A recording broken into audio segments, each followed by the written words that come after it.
ফরিদপুরে আল মামুন হজ কাফেলার উদ্যোগে হজযাত্রীদের হজ প্রশিক্ষণ কর্মশালা অনুষ্ঠিত হয়েছে।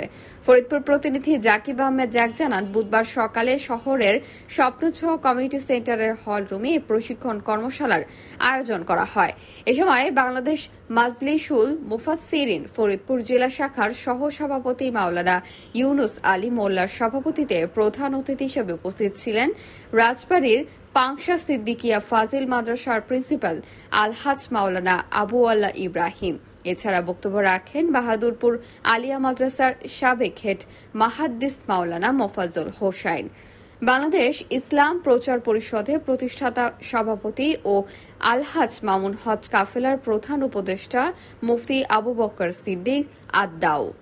আরও উপস্থিত ছিলেন ফরিদ দরগা মসজিদের খতিব আলহাজ হাফেজ মাওলানা আবুল কালাম আজাদ, নুরুত তাওহিদ পরকিয়া মাদ্রাসার প্রিন্সিপাল ও ঢাকা লালমাটিয়া নিউ কলোনি জামে মসজিদের খতিব হাফেজ মাওলানা সুলাইমান ফারুকি, নূর ফাউন্ডেশন জামিয়া ইসলামী মাদ্রাসার প্রিন্সিপাল মাওলানা ফজলুর রহমান, নগরকান্দা কাশিমুল উলুম মাদ্রাসার শিক্ষা সচিব মুফতি আব্দুল কাইয়ুম, মজেল মঞ্জিল জামে মসজিদ খতিব আলহাজ মাওলানা কবির আহমেদ, বাকিগঞ্জ জামিয়া কামিল MA মাদ্রাসার অধ্যক্ষ মাহমুদুল হাসান, হাবিব এভিয়েশন সার্ভিসের লিমিটেড ম্যানেজিং ডিরেক্টর মাওলানা মোহাম্মদ মামুনুর রশিদ সহ অন্যান্যরা।